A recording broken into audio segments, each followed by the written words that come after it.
Assalamualaikum warahmatullahi wabarakatuh. Bertemu kembali bersama channel dalam pembahasan paket 1 tryout siaga TKA nomor 19 sampai 24.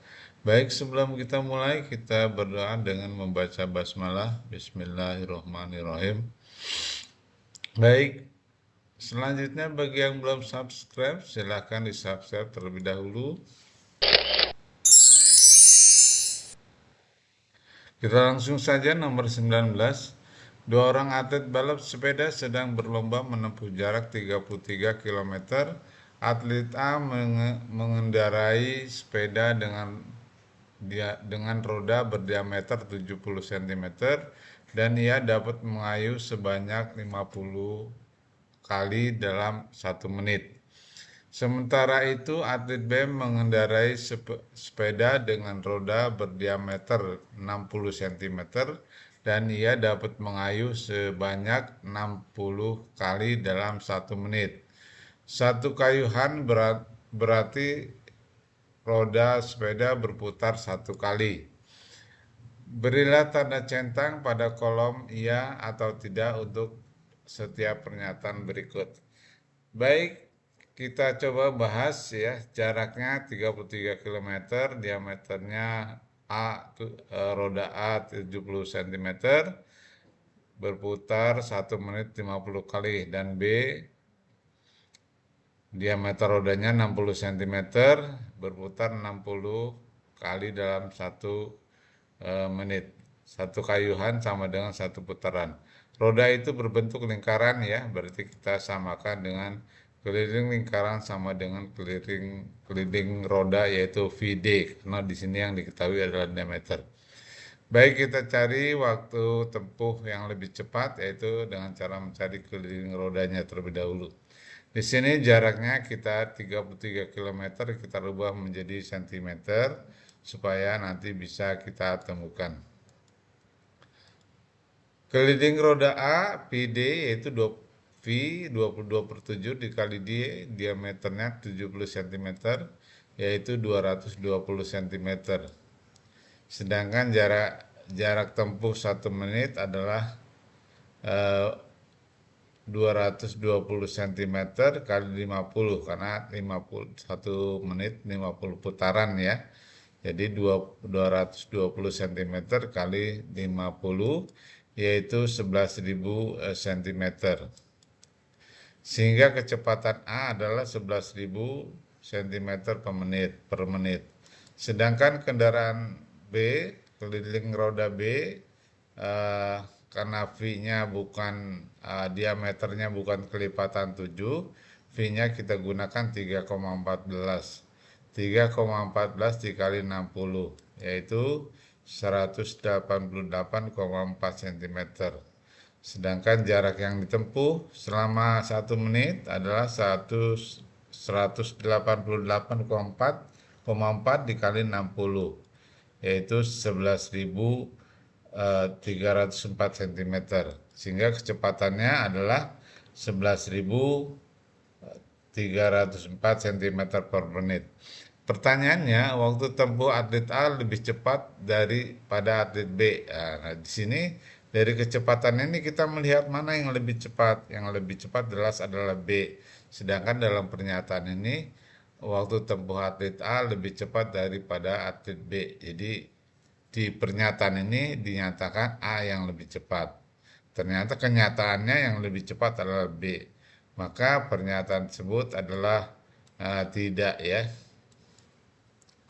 Kemudian kita lihat jumlah kayuhan atlet B lebih banyak daripada kayuhan atlet A.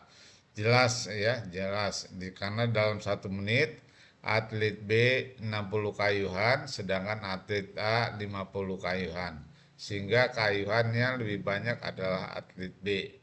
Jelas ini ya, benar ya. Atlet A membutuhkan waktu 5 jam untuk menempuh sampai garis finish. Jarak yang ditempuh adalah 33 km atau 3.300 cm. Kita lihat waktu yang diperlukan untuk atlet A, sedangkan kecepatannya adalah 11.000 cm per menit. Jadi waktu A adalah jarak dibagi kecepatan. Jaraknya 3.300 cm dibagi kecepatannya adalah 11.000 cm per menit. Sehingga waktu tempuhnya adalah 300 menit. 300 menit dijadikan jam berarti harus dibagi 60 karena 1 jam itu 60 menit ya. Jadi dijadikan jam. Nah, ini kita bagi 60, maka waktu yang diperlukan A adalah 5 jam. Nah, ternyata benar ya. Di sini atlet A membutuhkan waktu 5 jam sampai garis finish. Jadi ini adalah sama, sesuai ya. Jadi ini adalah pernyataan yang benar. Demikian nomor 19, semoga bisa dipahami. Kita lanjutkan nomor 20 ya. Perhatikan gambar berikut. Daerah yang diarsir pada gambar tersebut menunjukkan daerah terdampak banjir rob. Jadi ini adalah banjir rob ya. Jika sisi miring trapesium adalah 13 cm dan luas daerah yang tidak terdampak banjir rob adalah 410 km persegi, luas daerah yang terdampak banjir rob. Jadi dicari di sini adalah jika luas daerah yang tidak terdampaknya adalah 410, dicari adalah luas yang terdampak, berarti yang diarsir ini ya. Kita coba letakkan ukuran-ukurannya. Sisi miringnya tadi 13 km, sedangkan ini sama ya, ini jari-jari lingkaran ini. Jadi ada dua ya, ada dua bangun datar berbentuk trapesium dan berbentuk lingkaran. Jari-jari lingkarannya belum diketahui, ini sama, ada tanda sama. Kemudian ini adalah robnya. Kemudian kita cari ini adalah 25, ini 12 ya. Kita cari dulu, kita bentuk segitiga siku-siku. Ini adalah misalkan 12, sedangkan ini adalah X ya. Kita cari X-nya dulu dari segitiga siku-siku ini, bahwa X adalah salah satu sisi siku-siku dan 13-nya adalah sisi miring. Maka X-nya adalah X kuadrat sama dengan 13 kuadrat dikurang 12 kuadrat. Itu bisa dihitung sendiri. Hasilnya X adalah akar 25 atau X adalah 5. Berarti di sini 5. Maka yang ini adalah 20. Ya, ini 20. Nah, ini sama atasnya, ini sama dengan bawah. Nah, kalau di bawah ini 20-nya dibagi 2 sama panjang, yaitu 10, 10. Sehingga jari-jari lingkarannya adalah 10. Kemudian kita cari luas yang tidak terdampak ya. Luas yang tidak rob sama dengan, nah kita bagi 2 dulu, ada trapesium, di sini luas trapesium. Jadi kita pisahkan dulu seolah-olah terpisah ya. Luas trapesium dikurang luas rob, karena di dalam trapesium ini ada robnya, ada yang diarsir, ditambah luas lingkaran. Nah, kita pisahkan luas lingkarannya dikurang luas rob ya. Jadi ini luas yang tidak rob. Maka luas trapesium adalah, kita sempurnakan lagi rumusnya, kita buka kurungnya. Luas robnya ada 2 dikurang luas rob dikurang luas rob. Jadi min 2 luas rob ya. Di sini luas trapesium, kita paham bahwa luas trapesium adalah setengah kali jumlah sisi sejajar dikali tinggi. Jadi sisi yang sejajar adalah 25 ditambah 20. Ini karena ini 20. Dikali tingginya adalah 12 ini ya. Kemudian luas lingkarannya adalah VR kuadrat. V-nya 3,14, jari-jari lingkarannya 12, dikurang 2 rob. Nah, ini luas yang tidak robnya adalah 410 km persegi. Ya, kita sederhanakan hitung. Kemudian ini 20 tambah 25 adalah 45. 45, nah ini 12 kali setengahnya bisa di 12 dikali setengah ini 6 ya. 6 kali 45 adalah 270. Sedangkan luas lingkarannya adalah 314, karena 10 kuadrat adalah 100 dikali 3,14 314 dikurang 2 rob ya. Kemudian kita jumlahkan ini, 2 robnya negatif kita pindahkan ke kiri jadi positif. 400-nya, 410-nya ini kita jumlahkan, ini ada 584. 410-nya kita pindahkan ke kanan jadi negatif. Jadi 2 rob sama dengan 584 dikurang 410 yaitu 174. Maka robnya adalah 174 dibagi 2. Jadi 2-nya dipindahkan lagi ke kanan. Karena ini perkalian dia menjadi pembagi. Jadi robnya adalah 87 dari 174 dibagi 2. Jadi robnya luas daerah yang terdampak rob adalah 87 km persegi. Semoga bisa dipahami. Kemudian kita lanjutkan nomor 21, yaitu lihat perhatikan gambar ada tempat sampah ya, sapu, tempat sampah, luas permukaan. Yang ditanya luas permukaan dari alat pengeruk sampah tersebut. Nah, kita perhatikan gambarnya, kita pahami ya. Jadi ini bentuknya ada sisinya dulu ada berapa kita lihat. Sisinya ada 4 ya. Ada segitiga siku-siku di kiri, ini ada segitiga siku-siku di kanan, kebetulan sama ya. Kemudian yang belakang ini bentuknya persegi panjang, dan yang bawah juga bentuknya persegi panjang. Kita lihat ukurannya ya. Kemudian kita lihat bahwa yang bawah ini panjangnya 20 dan lebarnya nanti 10. Sehingga luasnya adalah 2 kali luas segitiga ditambah luas kiri, ini yang kiri ya, ditambah luas bawah, ini bawah. Luas kiri bentuknya segitiga, luas segitiga kita tahu setengah kali alas kali tinggi. Alasnya adalah 24, sedangkan tingginya adalah 10. Sedangkan yang kanan adalah bentuknya persegi panjang. Panjangnya adalah 20 ini bawahnya, sedangkan tingginya adalah 10 ini. Sedangkan yang bawah juga bentuknya persegi panjang, panjangnya 24 dan tingginya 10. Masukkan angkanya sehingga kita tinggal menghitung saja. 2 kali setengah kali 24 kali 10. Kemudian 20 kali 10. Kemudian 24 kali 20. Maka hasilnya adalah 240 ditambah 200 ditambah 480. Yaitu 920 cm persegi ya. Inilah jawabannya, C 920 cm persegi. Kita lanjutkan nomor 22 ya. Perhatikan gambar, ini ada buah apel pada titik berapa di sini ya, posisinya seperti ini. Kita perhatikan gambarnya. Kemudian apel dirotasi dengan pusat 0,0. Berilah tanda centang pada kotak di depan pernyataan untuk jawaban-jawaban yang benar ya. Kita pahami dulu rotasi. Catatan di sini, sudut apabila rotasinya adalah sudut positif seperti 90 derajat berarti perputarannya adalah berlawanan arah jarum jam, berarti nanti berputarnya ke kiri. Sedangkan sudut negatif seperti rotasi min 90 derajat berarti searah jarum jam.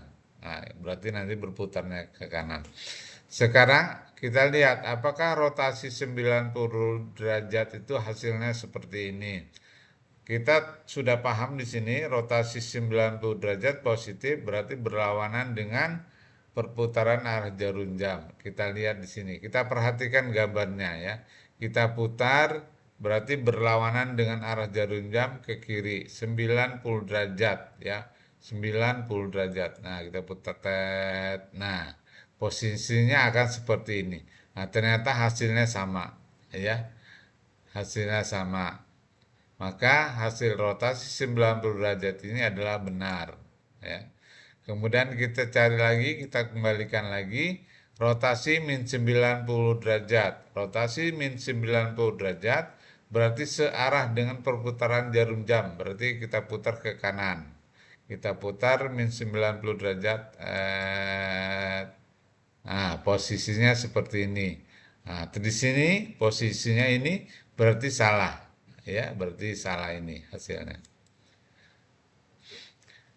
Kemudian rotasi 180 derajat juga positif, berarti berlawanan dengan arah jarum jam. Nah, ini kita kembalikan lagi ke posisi semula, berarti kita putar ke kiri ya, ke kiri 180 derajat. Ya, kita putar, nah ini 90 derajat, nah ini 180 derajat, ini posisinya. Nah, ini posisinya. Nah, di sini negatif ya, kalau sumbu X, sumbu Y-nya kita rubah sendiri, kita pahami gambarnya aja ya, posisi gambarnya. Jadi di sini min 4, min 3, min 2, min 1, dan seterusnya. Posisi gambarnya sama. Nah, titiknya ini tidak berubah karena gambarnya seperti ini. Jadi kita perhatikan adalah gambarnya saja ya, gambarnya, posisi gambarnya sama. Ya, berarti ini juga benar. Kemudian rotasi 270 derajat, berarti tadi rotasi 180 derajat, arahnya ke kiri, sini 180, kita tambahkan lagi 90 lagi, jadi min 270 derajat. Kita tambahkan saja langsung ya. Nah, kita tambahkan. Nah, posisinya seperti ini. Nah, ini posisi apelnya, ini salah ya. Jadi ini salah ya. Jadi ini adalah salah, posisi apelnya bentuknya menghadap ke kanan, nah ini menghadap ke kiri, berarti salah posisinya. Demikian nomor 22, semoga bisa dipahami rotasi ini. Kemudian kita lanjutkan nomor 23 ya. Perhatikan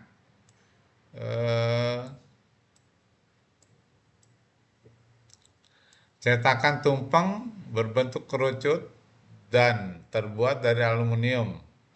Cetakan pertama diameternya 6 cm dan tingginya 8 cm. Cetakan kedua diameternya 8 dan tingginya 10 cm. Cetakan ketiga diameternya 10 dan tingginya 12. Cetakan keempat diameternya 12 dan tingginya 16.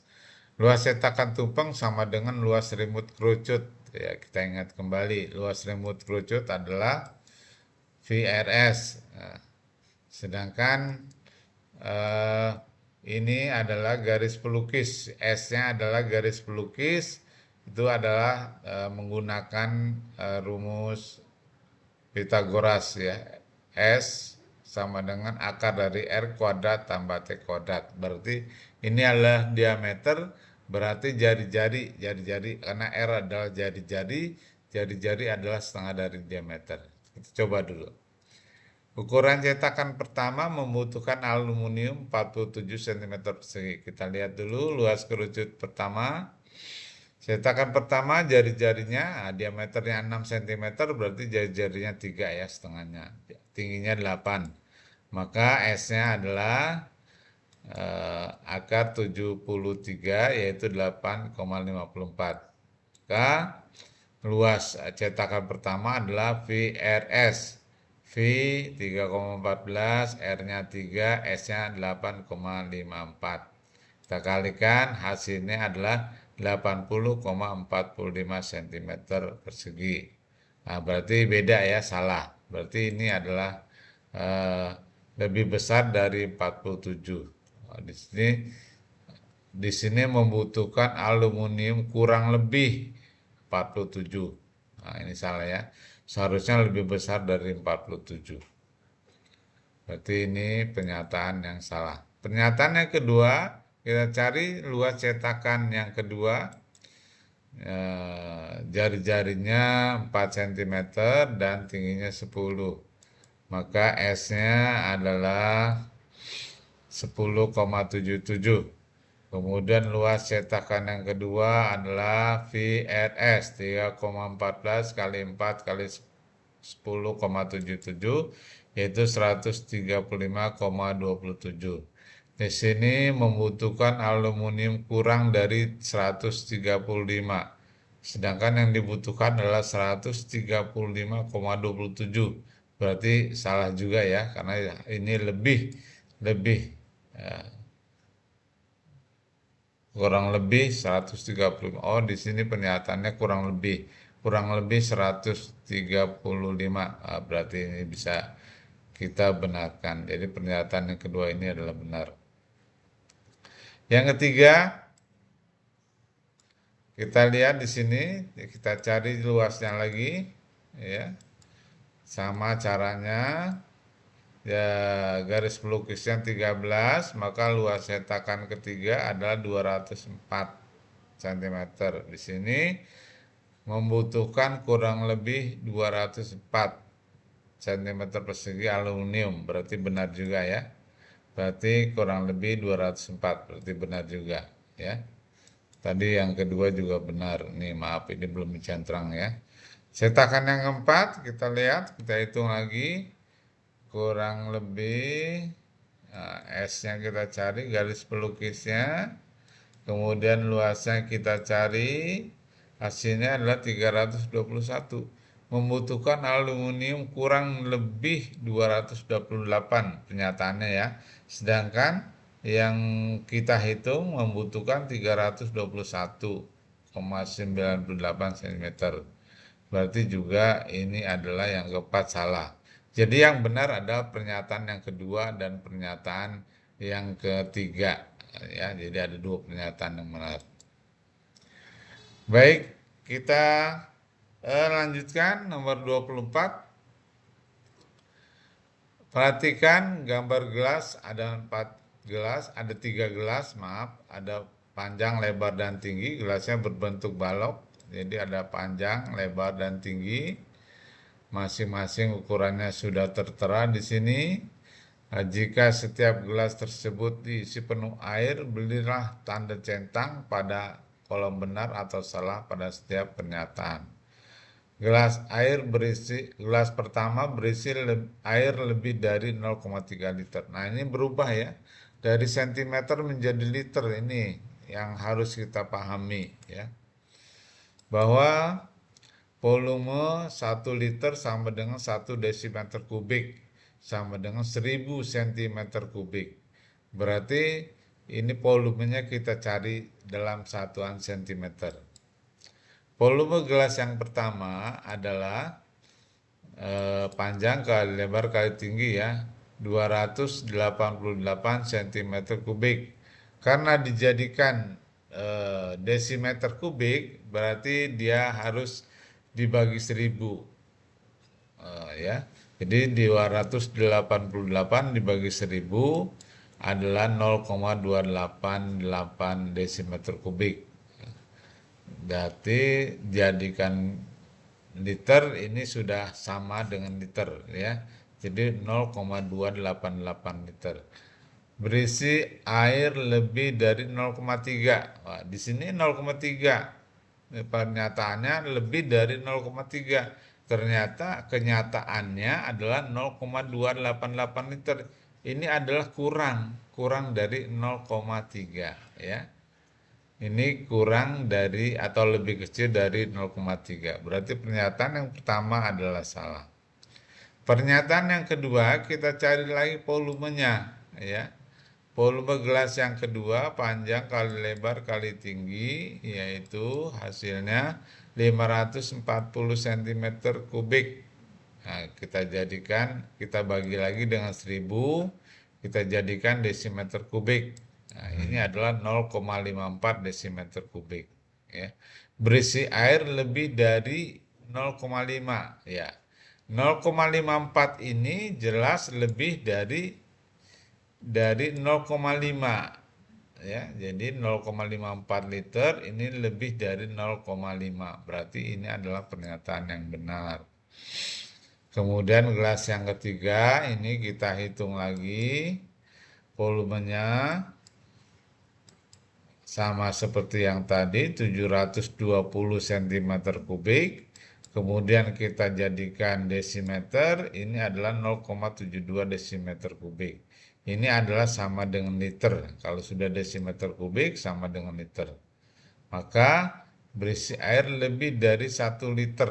Nah, kita lihat di sini, apakah 0,72 ini lebih dari 1 liter? Ternyata 0,2 ini kurang dari 1 liter. Berarti pernyataan ini adalah pernyataan yang salah. Semoga bisa dipahami ya. Sehingga kalau kurang paham nanti dibuka lagi, diamat-amati lagi perlahan-lahan sehingga bisa dipahami. Demikian apa yang disampaikan pada bersama AF Channel belajar untuk berbagi kali ini. Semoga bermanfaat. Wassalamualaikum warahmatullahi wabarakatuh.